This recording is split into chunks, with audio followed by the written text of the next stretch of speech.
Hello students, how are you? Today I'll explain you The Ball poem by John Berryman.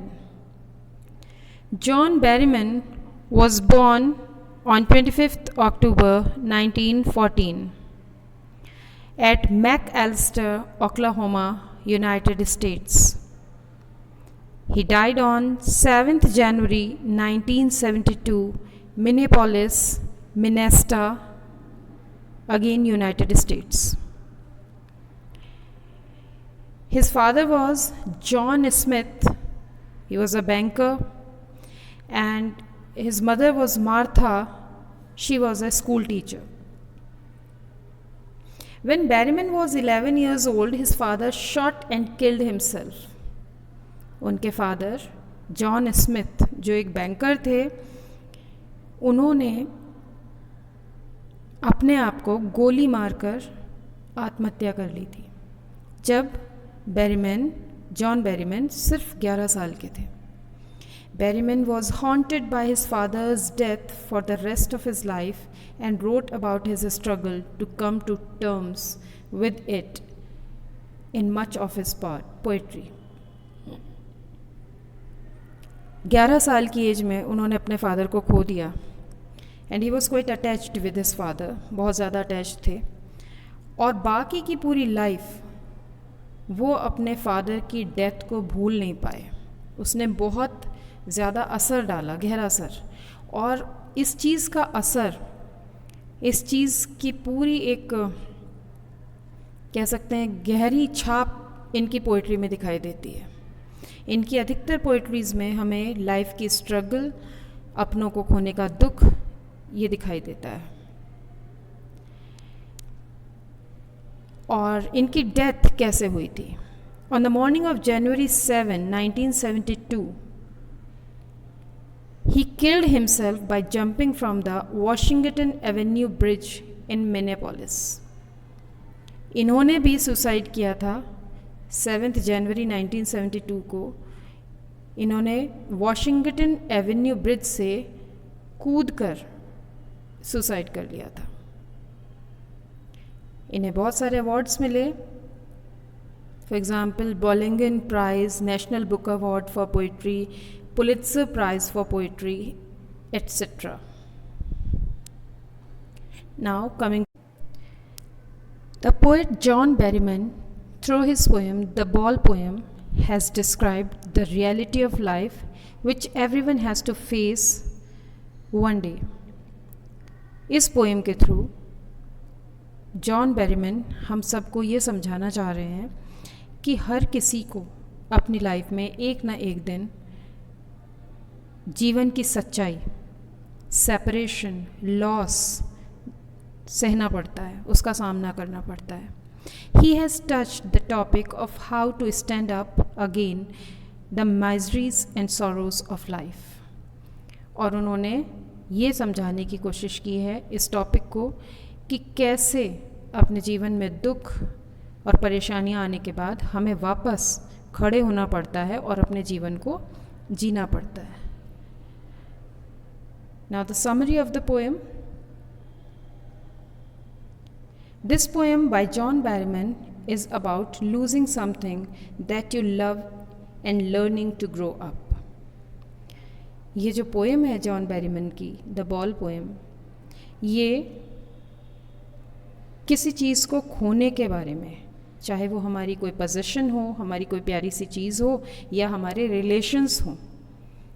जिन चीज़ों को हम बहुत ज़्यादा प्यार करते हैं, उन चीज़ों को खोना, या उन लोगों को, उन रिलेशनशिप्स को खोना, और अपने आप में ग्रो अप होना, उस नुकसान को बर्दाश्त करके सहना और आगे बढ़ जाना अपने जीवन में.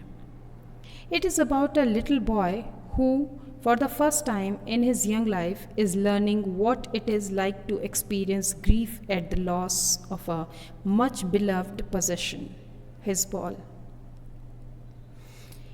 ये पोएम एक छोटे लड़के के बारे में है जिसने अपनी छोटी सी लाइफ में पहली बार किसी तरह का एक लॉस महसूस किया है. उसकी एक प्यारी सी बॉल जिससे वो बहुत ज़्यादा अटैच था, वो खो जाती है, और वो सीख रहा है, वो एक्सपीरियंस कर रहा है उस दुख को और उस लॉस को बर्दाश्त करने की ताकत गेन कर रहा है। To us the loss of a ball is of minor consequence and our reaction to it is to say oh there are other balls. हमारे लिए बॉल का खो जाना एक बहुत छोटा सा मैटर है, कुछ इम्पॉर्टेंट नहीं लगता उसमें, और हमारा जो रिएक्शन आएगा इस तरफ वो ये होगा कि अरे बॉल्स तो और भी हैं, दूसरी बॉल आ जाएगी। But to a little boy this is not so. A dime another ball is worthless. लेकिन उस छोटे बच्चे के लिए ये मैटर इतना ईजी नहीं है, ऐसा नहीं है। एक पैसा या दूसरी बॉल उसके लिए कोई मायने नहीं रखती। पैसा जिससे वो दूसरी बॉल ख़रीद के ला सकता है, या दूसरी बॉल उसके लिए कोई भी मायने नहीं रखती, बिल्कुल इम्पॉर्टेंट नहीं है। उसके लिए वो ही बॉल इम्पॉर्टेंट थी जो खो गई, क्योंकि उसके साथ उसकी मेमोरीज अटैच थी।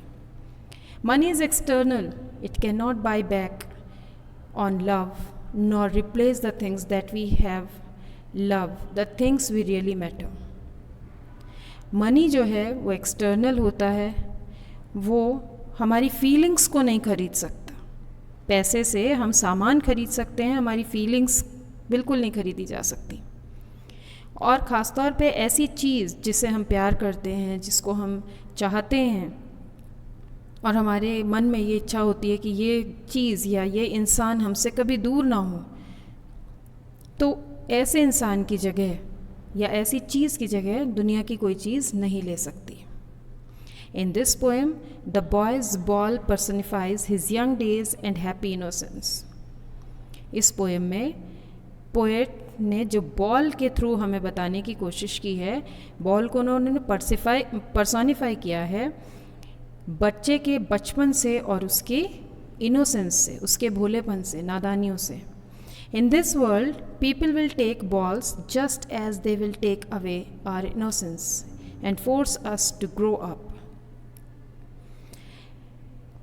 इस दुनिया में लोग बॉल्स को इसी तरह से ले लेते हैं जैसे वो हमारी इनोसेंस ले रहे हों, हमारा बचपना, हमारी मासूमियत को छीनकर हमें बड़ा करने की कोशिश करते हैं वक्त से पहले।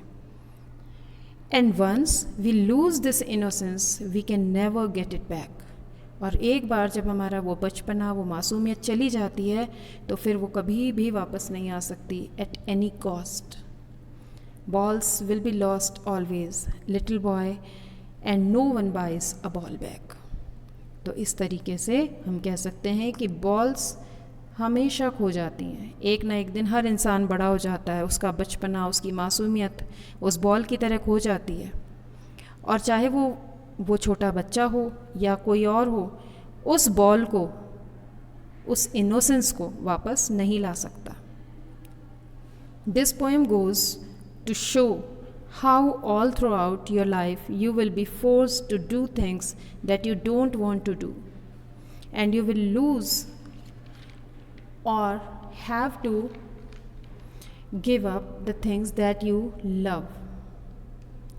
इस पोएम के थ्रू हमें ये बताने की कोशिश की गई है कि हमारे पूरे जीवन हमसे वो करने के लिए कहा जाता है जो हम शायद कभी नहीं करना चाहते, लेकिन या तो हम हार मान लेते हैं या फिर हम सीख जाते हैं कि उन चीज़ों से कैसे, उन चीज़ों का खोना हम बर्दाश्त करें।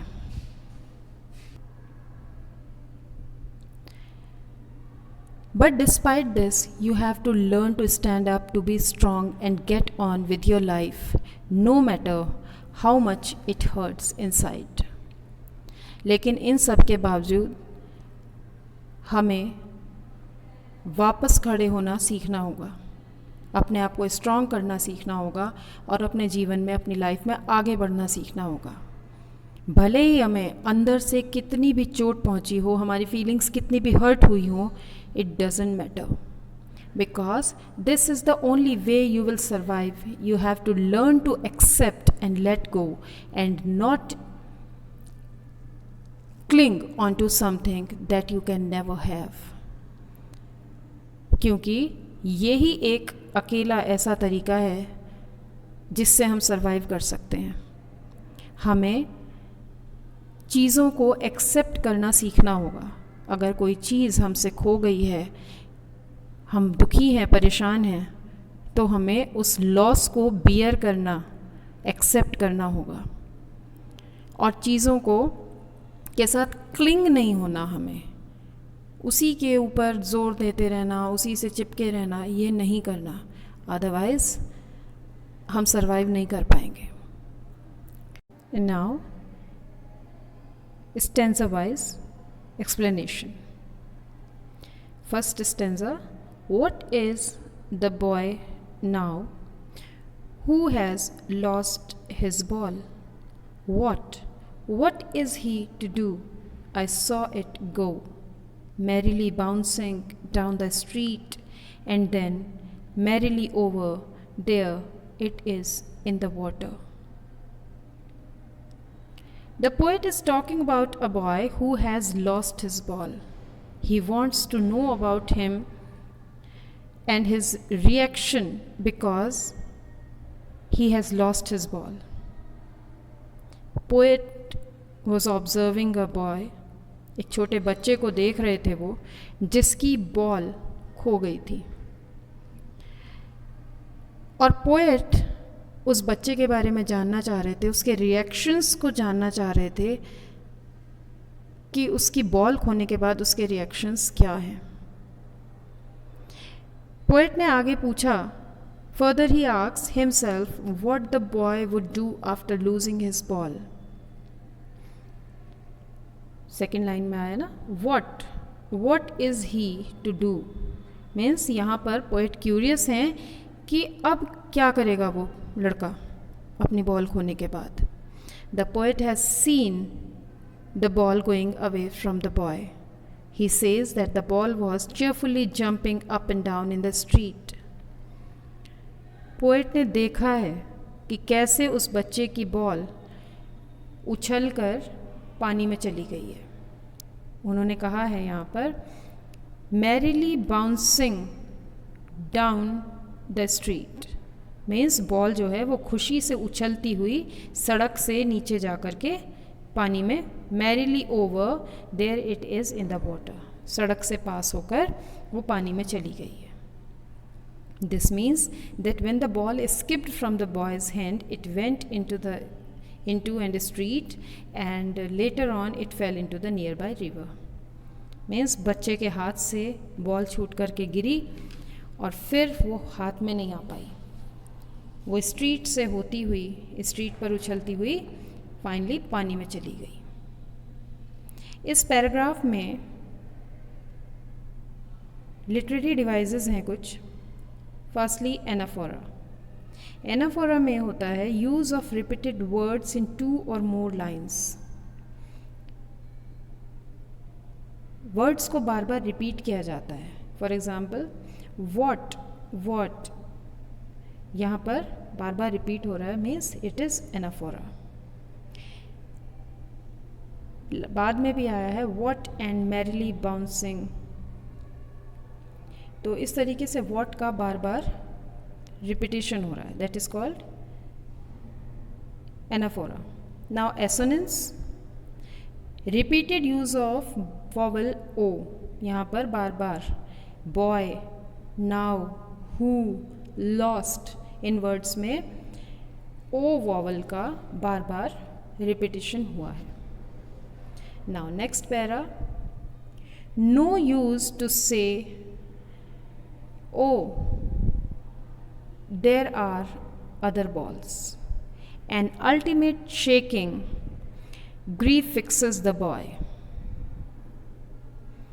As he stands rigid, trembling, staring down, as his ball, all his young days, into the harbor where his ball went.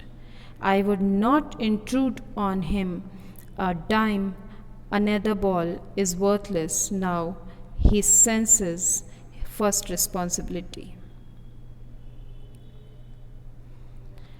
The poet says that there is no benefit of consoling the boy by saying that he will get another ball because he has other balls too.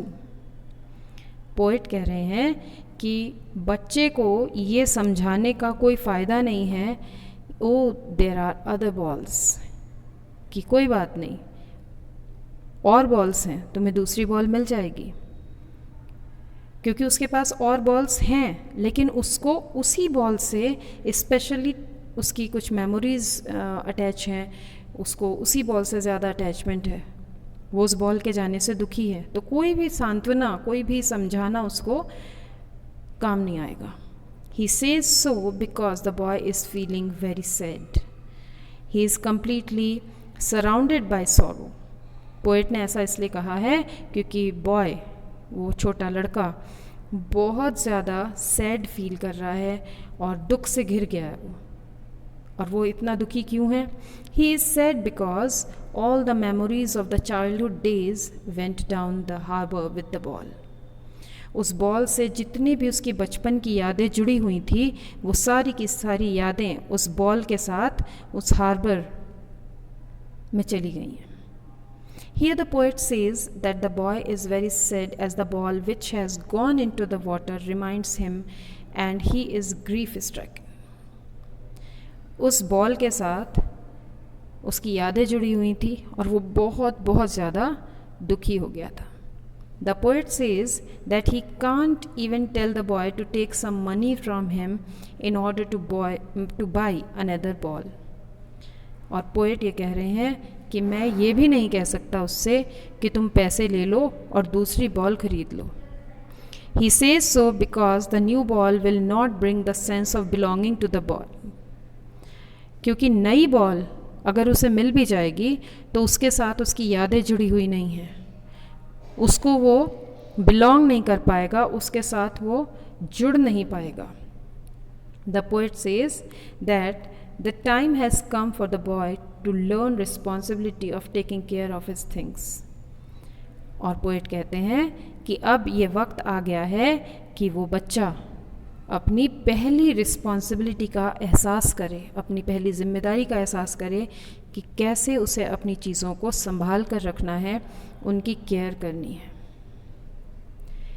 यहाँ पर literary device इस paragraph में है repetition. यहाँ पर ball word का बार बार use किया गया है और रिपीटिशन लिटरेरी डिवाइस है यहाँ पर।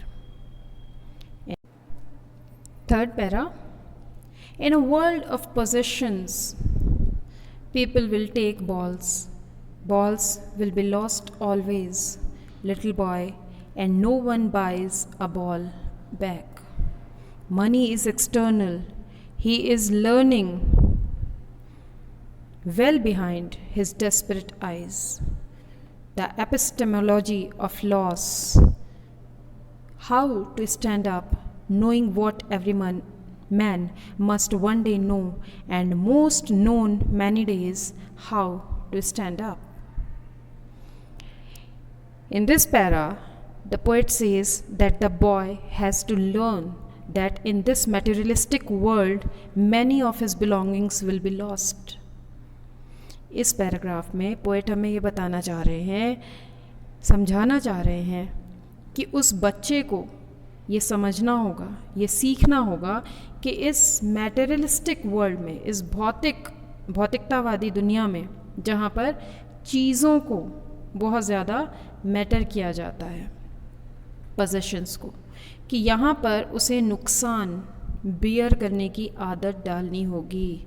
यहाँ पर उसके बहुत सारी बिलोंगिंग्स खोएंगी, उसके अपने रिश्ते हों, उसकी फीलिंग्स हों, उसके सामान हों, ऐसे लॉस उसके सामने बार बार आएंगे और उसको इन्हें सहना, बर्दाश्त करना सीखना होगा। The poet personifies the ball as his belongings, be it the worldly things or the relationships. यहाँ पर पोएट ने बॉल को पर्सोनिफाई किया है किसके साथ? उस छोटे बच्चे की बिलोंगिंग्स के साथ, चाहे वो वर्ल्डली थिंग्स हों, मीन्स उसके कपड़े हों, उसके खिलौने हों, उसकी कोई भी सामान हो सकता है, या उसकी रिलेशनशिप्स हों। यहाँ पर हमें पता लग रहा है कि जॉन बेरीमैन अपने फादर के साथ अपने रिलेशन को लेकर कितने ज़्यादा पॉजेसिव थे और वो उनका जाना बर्दाश्त नहीं कर पा रहे थे। हर जगह अधिकतर उनकी पोएम्स में ये डिपिक्ट हुआ है। So he says that he has to learn to live without them no matter what. और इसलिए पोएट कह रहे हैं कि उस बच्चे को ये सीखना होगा कि उसे उन चीज़ों के बारे के बिना, उन लोगों के बिना रहना सीखना होगा। He says no one can buy back such things for him. Poet कह रहे हैं कि कोई भी उसके लिए उन सारी चीज़ों को वापस खरीद कर नहीं ला सकता। जो चीज़ एक बार चली गई, उसके लिए उसे ये सीखना होगा कि उससे लॉस हो चुका है और अब ये लॉस पूरा नहीं होगा। कोई नहीं ला सकता उन चीज़ों को वापस। The poet said so because according to him money cannot buy you everything. If it does buy you some materialistic things, still it will not be able to buy the sense of belongingness. Poet ने ऐसा इसलिए कहा क्योंकि money दुनिया में हर चीज़ नहीं खरीद सकती। पैसे से हर चीज़ नहीं खरीदी जा सकती। और अगर आप कुछ हद तक कुछ चीज़ें खरीद भी लाएं तो भी पैसा सामान ला सकता है, लेकिन उसके साथ फीलिंग्स को नहीं जोड़ सकता। पैसा ये सब कुछ नहीं कर सकता। He says that the boy is learning how to stand up against the sense of lost things. This means that the boy is trying to learn the real truth which everyone has to learn in his or her life. Poet कह रहे हैं कि बच्चा, वो छोटा लड़का, ये सीख रहा है कि कैसे नुकसान को बर्दाश्त करके, अपनी फीलिंग्स को कंट्रोल करके वापस खड़े होना है और अपने जीवन को आगे जीना है। इसका ये मतलब है कि बॉय ये सीख रहा है, सीखने की कोशिश कर रहा है कि जीवन की असली सच्चाई यही है कि हम में से हर किसी को अपनी लाइफ में ये नुकसान बर्दाश्त करना ही होता है। फॉर एग्ज़ाम्पल, आपके ग्रैंड पेरेंट्स होते हैं, वो आपको छोड़कर चले जाते हैं, वो बड़ा प्यार करते हैं आपसे और आप उनकी याद में रोते हो, लेकिन कहीं ना कहीं आपको उस लॉस को बियर करना है। फिर आप अपनी लाइफ में लग जाते हो आगे, अपने फ्रेंड्स के साथ, अपने स्टडीज़ में। भूल तो नहीं पाते, लेकिन हर वक्त रोते भी नहीं रहते। The harsh truth of standing up against the odd miseries of life that everyone has to bear. ये जीवन का एक कटु सत्य है, एक हार्श ट्रुथ है कि हम सबको लॉस बर्दाश्त करने हैं और फिर अपने जीवन के दुखों को बर्दाश्त करना है और आगे बढ़ते जाना है। यहाँ पर लिटरेरी डिवाइसेस की बात कर लेते हैं। We have use alliteration. यहाँ पर बी साउंड को रिपीट किया गया है, जैसे buys a ball back, buys a ball back. यहाँ पर बी साउंड को रिपीट किया गया है। रिपीटिशन, अगेन बॉल वर्ड को बार बार रिपीट किया गया है। नाउ राइमिंग स्कीम, तो as you can see there is no rhyming scheme, this is a black verse. यहाँ पर कोई राइमिंग स्कीम नहीं है। So this is all. We'll meet in next class with some new topic. Till then, goodbye and take care.